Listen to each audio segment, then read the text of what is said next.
তো চলুন ঝটপট বানিয়ে নিই যে কোনো খাবারের সাথে খাওয়ার জন্য উপযুক্ত একদম মটর পোলাও, যেটার জন্য সামান্য কিছু উপকরণ থাকলেই আপনার এই রেসিপিটা ইজিলি বানিয়ে নিতে পারবেন। তো প্রথমেই আমি এখানে দিয়ে দিয়েছি হচ্ছে গোটা গরম মশলা, যেখানে আপনারা একটু এলাচ আর দারচিনিটা একটু বেশি দেবেন। আর তারপরে এটা হচ্ছে মেন স্টেপ। অনেকেই থাকে যে মটরটা পরে দেয়, তো সেক্ষেত্রে এখন তো গরমকাল, এখনের মটরের কোয়ালিটি আপনারা বুঝতেই পারছেন, নরম হবে না। তো তাই জন্য তেলের মধ্যে মটরটা দেওয়ার পরেই একটু নুন দিয়ে ভালো করে ভেজে নিতে হবে। তারপরে দেখবেন যে মটরগুলো একদম ফেটে ফেটে গেছে। তারপরে আপনি চালটা দিয়ে ভাজবেন। এই মটরটাই যদি পরে দেওয়া হয় তাহলে সেক্ষেত্রে কিন্তু প্রবলেম হবে, মটরটা শক্ত হয়ে যাবে আর মটরটা গলবে না।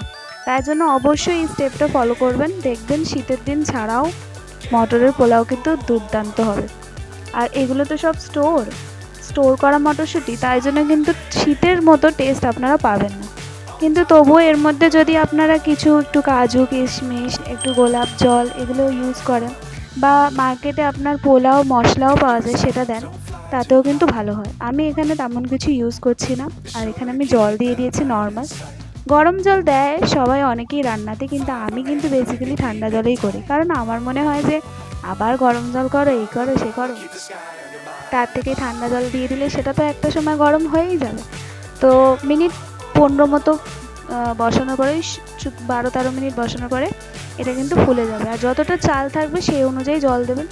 এবার যখন জলটা শুকিয়ে গেছে, এবার কিন্তু আরও 5 মিনিট আপনাকে ঢেকে করতে হবে। তার আগে আমি এই কালারটা দিয়ে দিচ্ছি, ফুড কালারটা, যেটা আমি জলে গুলে নিয়েছিলাম, একটু একটু করে দিয়ে দেবো, এতে একটু কালারটা ভালো আসে। আর যদি আপনাদের কাছে পোলাও মশলাটা থাকে সেটা কিন্তু একবার অবশ্যই দেবেন, এটাও কিন্তু দুর্দান্ত লাগে।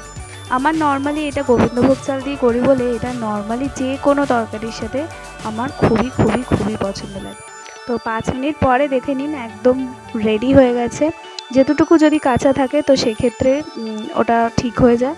আর এটা হচ্ছে মেন স্টেপ। ঘিটা শেষ হয়ে গেছিলো, তবুও যেটুকু ছিল গলিয়ে ঠলে আমি দিয়ে দিয়েছি। ঘি কিন্তু এখানে মাস্ট, ঘি রেসিপিটাতে দিতেই হবে। তো একদম দেখুন একদম ঝরঝরে হয়েছে এই পোলাওটা। আর শীতের দিন ছাড়াও যে মটরের পোলাও বানানো যায় সেটাই আপনাদের সাথে শেয়ার করলাম। আমার চ্যানেলে প্রত্যেকটা ভিডিওতে তোমরা প্রচুর প্রচুর ভালোবাসা দিচ্ছে, তাই প্রত্যেককে প্রচুর প্রচুর ধন্যবাদ। আমি অত ভিডিও আনতে পারছি না, তার জন্য আমি দুঃখিত, কিন্তু একদম রেগুলারিটি মেনটেন করার চেষ্টা করব। এইভাবে পাশে থেকো। তো এটা আমি একদম রেডি আজকের মতো। Bye bye.